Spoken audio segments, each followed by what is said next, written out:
बिस्मिल्लाहिर्रहमानिर्रहीम।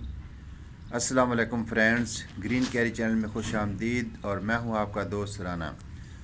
Friends, mini pansy का flower बहुत ही खूबसूरत फ्लावर, फर्स्ट फ्लावर हमारे गार्डन में ब्लूम किया है।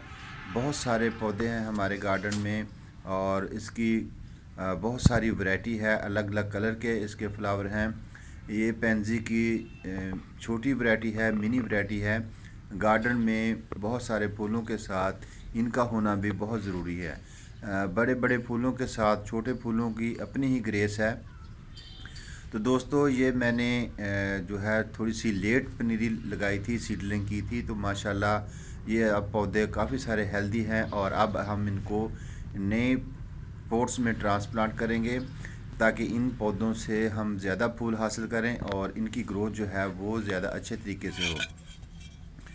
तो हमने न्यू पॉट जो है वो परचेज़ किए हैं, बिल्कुल फ्रेश हैं। अभी इसके अंदर हम फर्स्ट टाइम फूलों वाले पौधों को लगाएंगे। तो दोस्तों, जो नए पॉट होते हैं उसमें फंगस वगैरह बिल्कुल नहीं होता, बिल्कुल फ्रेश होते हैं और पौधों की ग्रोथ जो है वो ज़बरदस्त तरीके से इसमें होती है। तो इन गमलों को हम अच्छी तरीके से साफ़ करेंगे। इसके अंदर ड्रेन सिस्टम अच्छा रहे, हम इसके अंदर कैंकर वगैरह नीचे रखेंगे। तो मट्टी जो है वो इसके लिए मैंने बिल्कुल ज़रखेज़ मट्टी तैयार की है ताकि अभी जो मौसम चल रहा है, फरवरी का महीना चल रहा है, मार्च और अप्रैल तक हम इससे फ्लावर लेंगे।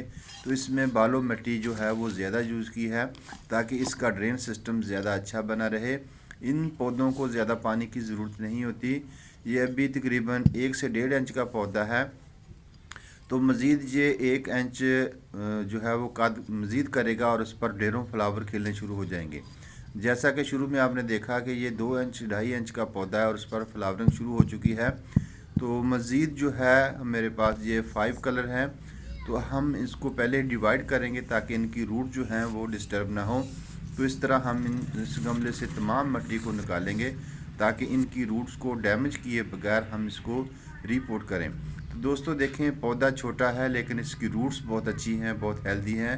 तो इसकी मेन वजह तो ये है कि हमने अपने जो मिट्टी है गमलों में वो भालू मिट्टी ज़्यादा इस्तेमाल की, ज़रखेज़ मिट्टी।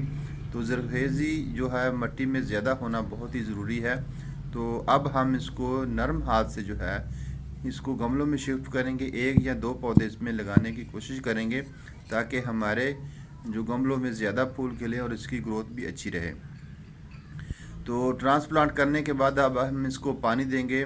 तो पौधे मेरे पास ज़्यादा थे तो लिहाजा मैंने इनको 1 या 2 पौधों को गमलों में लगाना ही मुनासिब समझा। अब इसको भर के पानी देंगे ताकि सारा दिन इसके अंदर नमी बनी रहे और ये अपनी जो रूट्स हैं वो इस मिट्टी में डेवलप करें और इसकी ग्रोथ जो है वो 3-4 दिन में अच्छी से स्टार्ट हो सके।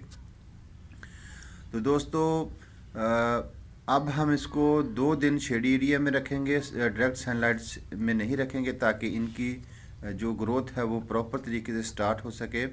तेज़ धूप है, अभी मौसम जो है थोड़ा सा हार्ड ही हो रहा है, तो इसमें इनका बर्न होने का चांस है। तो ये छोटी छोटी ट्रिक्स होती हैं गार्डन में। अगर हम इसको महलूज़ खातर रखेंगे, इसको ध्यान में रखेंगे, तो हमारे गार्डन में कोई भी पौधा बर्न नहीं होगा और बहुत ही हेल्दी किस्म के पौधे हम जो है वो बनाने में कामयाब होंगे। तो दोस्तों, आज की वीडियो आप लोगों को कैसी लगी कमेंट्स में ज़रूर बताना और नए दोस्तों से काइंडली रिक्वेस्ट है कि चैनल को सब्सक्राइब ज़रूर करें, बेल आइकन को भी साथ में दबाया करें ताकि अच्छी अच्छी वीडियो आपको बर वक्त मिलती रहे। बहुत शुक्रिया दोस्तों, इंशाल्लाह फिर मिलेंगे एक अच्छी सी वीडियो के साथ। अल्लाह हाफिज़।